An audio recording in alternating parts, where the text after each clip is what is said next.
Greetings, kindred spirits, and welcome to all my new subscribers. I hope you're all coping with the energies. I know they've been very up and down. It's like just when you think you're out of the woods, you find yourself back in there again. And that's because the energies coming in have been very cyclic. You know, as one cycle is cleared, the next one begins. You know, many of us have been clearing our ancestry lines over the last year or so. And just before that, we were doing a lot of shadow work. You know, we have to remember that as one person brings something into the light of day, it works like a domino effect where we all have to take part, whether knowingly or unknowingly. You know, I suppose it's kind of like starting a fashion trend. As a certain style becomes popular, the whole retail industry fill their stores with that particular design, so we can't really avoid it. Although for some of us, we will tend to stick to our own style, and that is fine as long as we are a free spirit and are able to flow with acceptance and unconditional love. You know, not coming from that place of resistance or pride and ego. You know, the main issues I have found in my own personal readings and observations of the planet's movements over the last few years has mostly revolved around self-esteem issues or boundary issues. Not that they haven't always been there, but they seem to be a theme that we've been forced to look at. And for many, these issues have been going on for so long that it has taken quite a while to cleanse and heal that part of ourselves. But the planet's movements have been forcing us to face them and heal them. And for those that have been in resistance, not necessarily because of ego and pride, but because of obligation and empathy, the intensity of the energies coming in has really ramped up and has been quite overwhelming, to be honest. Although in saying that, you know, they have been quite overwhelming anyway for many of us, you know, even us that are putting in the work or have put in the work.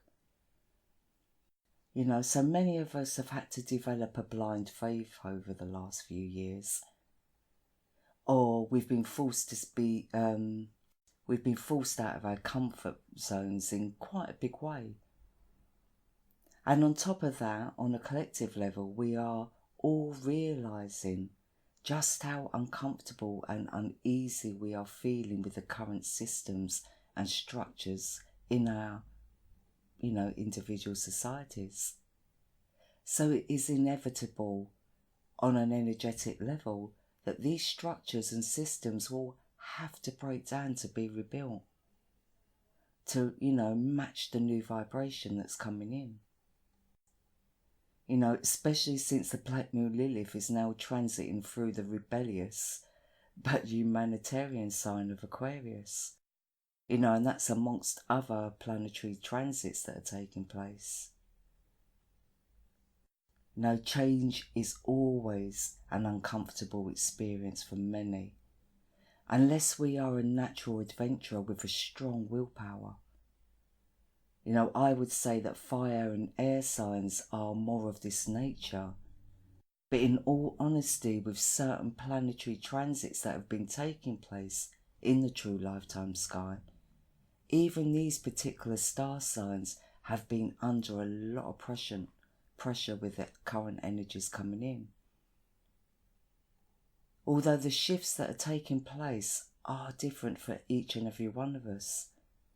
You know, whether it's in our work or career, our relationships, or our environments, you know, when it comes to moving home, or even countries for some. But what I have seen a lot of this year is health issues. You know, health issues seem to be a big theme that has surfaced in 2019.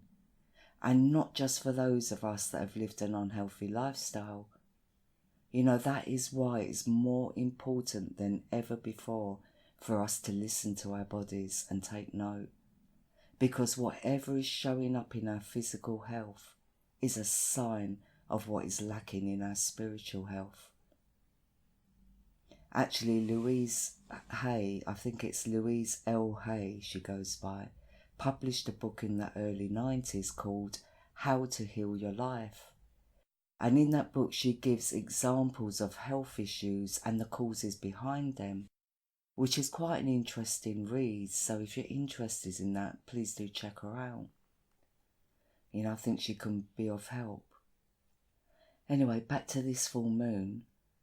The full moon will reach its peak in Sagittarius on the 16th of July 2019 at 22:38 in the GMT time zone, at 17:38 in the EDT time zone, and on the 17th of July at 7:38 in the AEDT time zone. And this full moon will be a partial lunar eclipse. So in effect, this is a final letting go of the current cycle that started in January of this year. I know the May and moon cycle is also a new cycle too. But I know there's quite a few videos out there about that. I think even my sister Catherine Kinney has just posted up a video on her Facebook page regarding the May and moon cycle. And I know Aluna Ash talks a lot about that as well. So I haven't actually really gone into that too deeply, but the cycle that I'm referring to as well as that is the one that took place in January, where Pluto and Saturn co-joined the South Node in the ongoing T.Square that I've been talking about since last June. And over the last 3 moon cycles, our moon and sun have been taking part with this very important grand aspect. The reason why it is so important is that as well as the moon's nodes being involved, who both represent our karma and destiny in short, Pluto and Saturn, who are included and who are both due to come into an exact conjunction in January 2020, it makes it even more significant. This conjunction is a rarity, and it only happens I'd say between every 34 to 38 years or so. But I won't go too much into that because I have discussed it so many times already in my previous podcast. But for those of you that are new to my channel, then I have copied a link below in the description box to that podcast, which is about the conjunction in 2020, and it also includes the current retrograde planets. Also on my playlist you'll find a couple of live transmissions I've done with Catherine Kinney discussing this and other stuff as well, so please do check them out. So the ongoing T-Square, this full moon, once again has a strong relevance.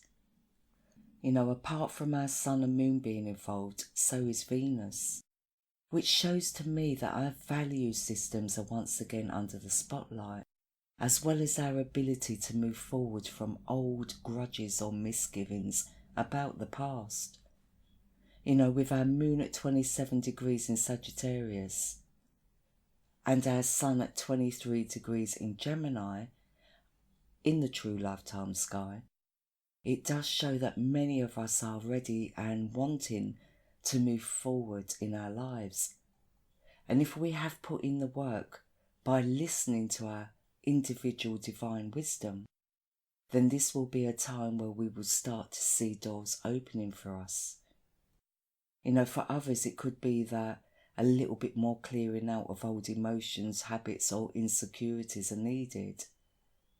And I don't want anyone who is not quite there yet to feel pressured or impatient with themselves, because as long as you are putting in the effort for your own benefit, then you are exactly where you should be at this point.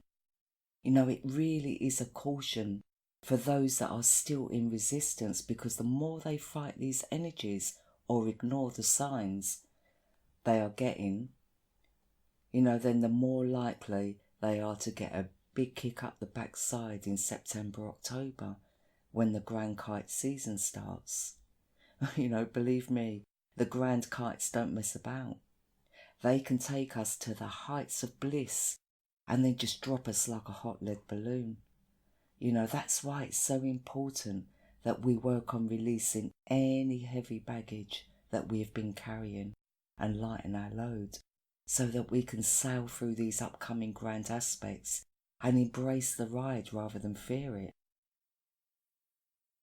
Just think, the energies this year up to this point have been very intense and continuous without much of a break in between.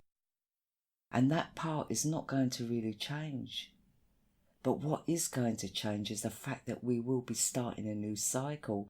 And as they say, a change is as good as a rest. But putting in the work will still be ongoing, just on a different frequency. So hopefully on a more positive one.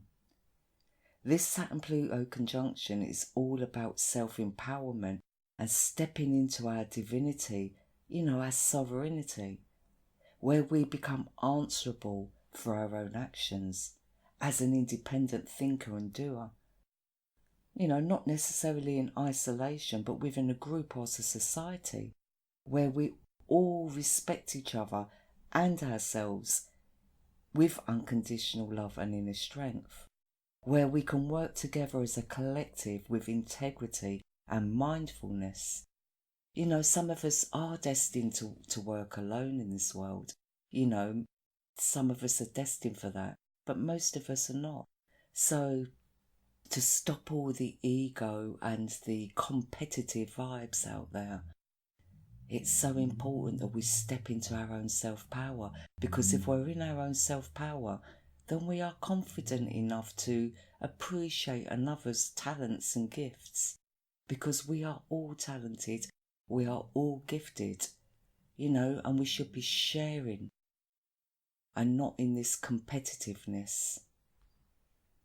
And sometimes, we can be mistaken. I think I was mistaken quite recently as well, because sometimes we are just so passionate about our abilities or about our path in life that sometimes, we're not mindful, or we're not mindful, or we don't come across as mindful. So, I apologise in advance if I've upset anyone out there, or if I do in the future, you know what I mean? So, but that's the best thing to do, is just be honest with yourself, and the honesty with others will just become natural. So, this full moon is a final clearing of relationship issues as well, especially those that are caught up in power struggles, codependency and neediness. Actually, this clearing has been taking place for several years now, but many have been restricted from, breaking free due to family obligations or emotional ties. But this full moon is actually bringing many of those to a head now, especially those that are based on obsessive behaviour or control issues, or they will at least be highlighted. So self-love is definitely a theme that will play out this full moon, where any feelings of unworthiness or a lack of self-confidence will come to the fore to be looked at. Although we must keep our expectations of ourselves or others on a realistic level and face our own inner truths with honesty and confidence. We must trust that our own intuition, or at least, work towards being able to do that. Mercury is currently retrograding through Cancer in the true lifetime sky, and will retrograde back into Gemini on the 22nd of July. At present, Mercury retrograding in Cancer has been bringing up a lot of emotional stuff. Some deep emotional stuff, which has caused a lot of melancholy. Let me say that word right? Melancholy about childhood memories.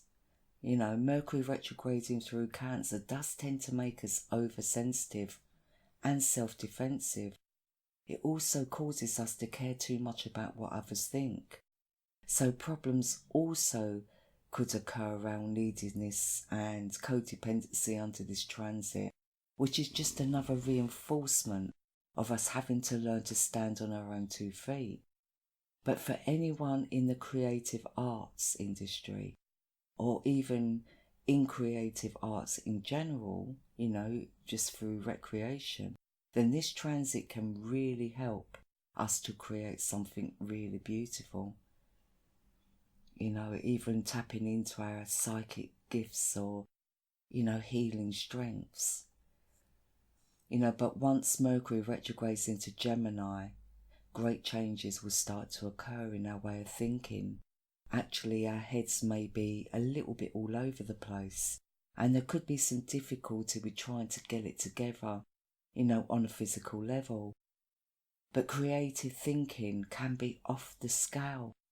So it's important that we write our ideas down at this time, because as quick as they come in, it's just as quick as we can lose that thought, or lose those thoughts, especially when it comes to writing lyrics, etc. The only thing is, as Mercury retrogrades into Gemini, is that he will be a part of the ongoing T.Square conjunct the Sun within 2 degrees, which can cause a mind overload or a burnout. Although Mercury will be in Gemini, the Sun will still actually be in Cancer.